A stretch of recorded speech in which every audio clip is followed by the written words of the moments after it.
All right, so the Tulsi Gabbard take on Afghanistan is kind of going viral. Good for her. Her take, I believe, was spot on. Tulsi Gabbard is a realist. She believed in the initial mission. She praised it. She thought it was well done. But then, like many of us who aren't Monday morning quarterbacks, are basically saying the same thing, that we shouldn't have stayed.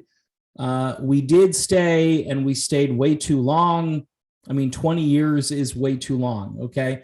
I don't want to do a Captain Obvious video and say, gee, we should have just pulled out of there at such and such a date, because that's the premise of what most people, whether it's somebody on the right, somebody on the left, to say after the fact that, this had to happen the way it happened as far as the withdrawal goes. You know what? Here's the way I look at it, right? We destabilize a region, and it's our job, it should be our job to clean up the mess. If we destabilize, which means that we should have a logistical plan to leave. Now, a couple of people commented on the last video I did. I never said in that video that I didn't think we should withdraw from Afghanistan. I said the withdrawal was botched. It was done in a way to make things much more difficult for the people we left behind. So really, our 20-year failed mission is going to leave the region much worse than when we went out there. It's going to be much worse. So Tulsi Gabbard, by the way, in her video says, yes, the initial mission was good, but this 20-year duration is crazy. And this is stuff we kind of already know about. I decided to go a step further and say, if we're going to have a pullout, if we're going to get out of that region, we need to have a plan. We did not have a plan. I'm not saying Trump had a plan, by the way. It was rumored that he did have some kind of a plan. The generals didn't like it, and whatever, he put it on the back burner. He shouldn't have. He should have put it on the front burner. Biden, all of a sudden, everybody's telling me that Biden ran on getting us out of Afghanistan. Maybe he did, but it wasn't really front and center in his campaign. And I'm surprised, by the way, that he actually did do this. Something is up, by the way. And here's what's up in the short term. 6,000 troops are going back in. Yep. So, okay, for all of you who are, thinking that my video was maybe a little ill-conceived, that I reacted to the plane load of people who are clinging to the wings of the plane and literally falling hundreds of feet to their death, which, by the way, those optics make other countries do this. All right. See, we're creating a foreign policy problem out of things that if we didn't get involved in those things, there wouldn't be problems. All right. It's much like the southern border. We create instability in countries in South America, and people wonder why they're all coming to the southern border. And here's my take on that. Like I've said before, I don't think the ranchers and the citizens along the southern border should be responsible for our foreign policy blunders. And I don't think the citizens of the United States should earn lower wages, be addicted to fentanyl. I can go on and on. Yes, the drug war, let's just end it. No, even if you end it, you're still going to have human trafficking. You're going to have all kinds of smuggling along that border. Humans, you're still going to have drugs, because you're not going to legalize fentanyl anytime soon. Why would you? Why would you legalize a lethal substance? You want to legalize pot? I'm with you. I've said I live in Realville. I look at things individually. I go, I don't know if this is a good idea, because if we do it, we've already got, pimps here in the United States. They're called doctors. They wear lab coats. They tell you what you should inject into your body, and they have no idea what you should inject into your body. And they give opioids to too many people. I'll say this. Too many people. And I'm of the belief right now that we need less substance abuse in the country. If we're going to pull ourselves out of the rut we're in, if we're going to pick ourselves up, we need to be coherent. We don't need a bunch of people constantly telling us to self-medicate, because there's already a whole bunch of people doing that. All right, so I went way off the track on that. The Tulsi Gabbard speech was fantastic because it shows somebody that sticks to their principles. You know, do I agree with everything Tulsi says all the time? No. I'd like to know where she stands on this COVID tyranny, because it's gone beyond just a public health issue.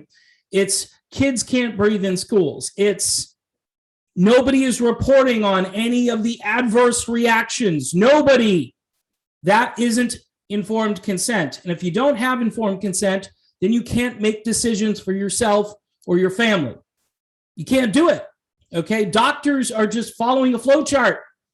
They're not actually doing treatment anymore. They're not doing the Hippocratic Oath. So I'd like to know where she stands on this, because to me, that's still the biggest issue. As much as I weighed in on Afghanistan, honestly, do I care about the Americans that are left behind? Sure, I do. But I also care about the Americans that are locked down, that have lost their businesses, that have lived here on the continent and didn't take the risk of going overseas as a contractor or as part of our military or the media or whatever. Okay, that's a risk you take. If you sign up for it, you know what you're getting into. People here in the United States aren't signing up for crap. They're just being told this is what they have to do with their life. And I find that that's a much more important issue at this moment. So yes, Tulsi Gabbard showing leadership on the issue. This is her wheelhouse. I expected her to do commentary on this at some point. I wish she would just come out as a Republican or as an independent so we can please move on. And people, you know, who say, oh, she's a Democrat and I can't. No, don't think in terms of party. Think in terms of who she is and what she says. And quite honestly, you know, I know people don't like to hear this, but she's much more America first than the people who think they like her. All right. The people who think they like her, and I'm not saying the people don't like her, but there's a lot of praise that goes to Tulsi Gabbard without really examining what she believes. And that worries me, because I don't want another cultic figure that enraptures everybody who's like, oh, swooning over Tulsi Gabbard. Does Tulsi Gabbard have good ideas? Yes. Does she love her country? Yes. Does she truly believe in this aloha crap? Yes. She does, whether I like it or not. Could she be a unifying figure?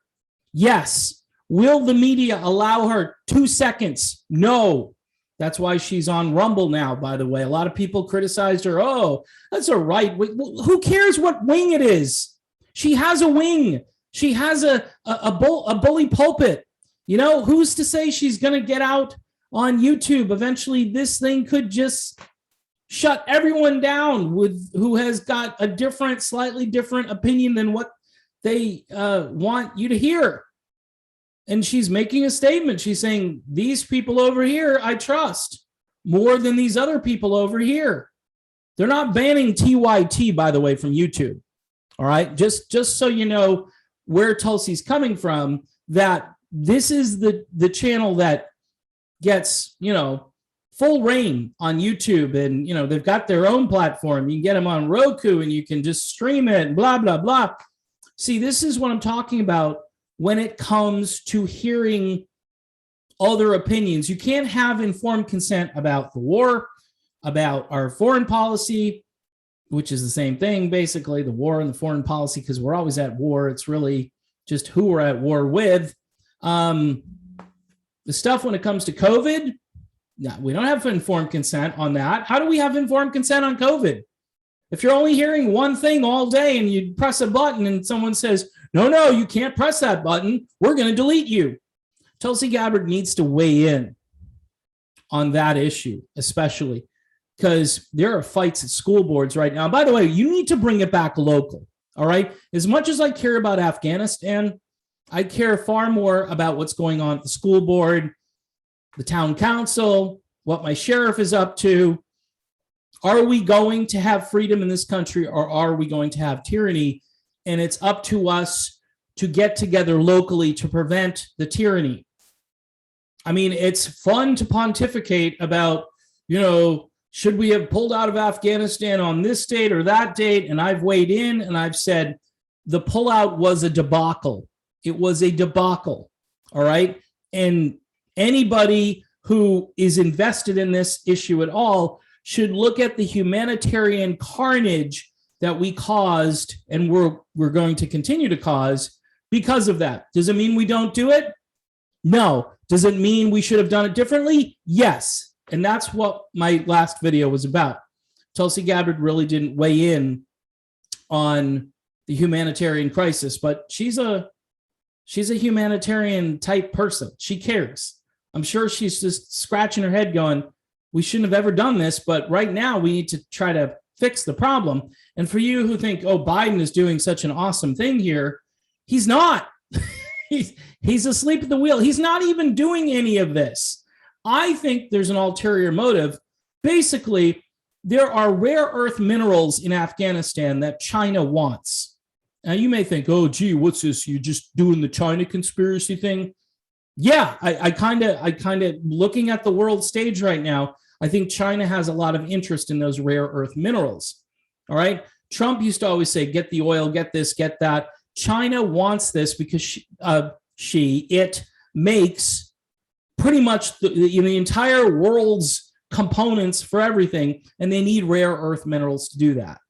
So I guarantee you they're going to be negotiating with the Taliban, and the American government obviously won't negotiate with the Taliban, although they do like to give the Taliban weapons. So I don't know. I guess they just didn't want to negotiate too much more with the Taliban. I do think China would be more than happy to talk with the Taliban because you've got a rogue regime talking to another rogue regime. And quite frankly, the Taliban, they don't have the wherewithal to make computer components for anything. So they'll be happy to sell all of their rare earth minerals to the highest bidder. In this case, it'll be China, and the United States, of course, will be left in the dust because we don't make anything. All right. We don't have a manufacturing base. So I just wanted to chime in because the last video, I think maybe some folks sort of misinterpreted what I was saying.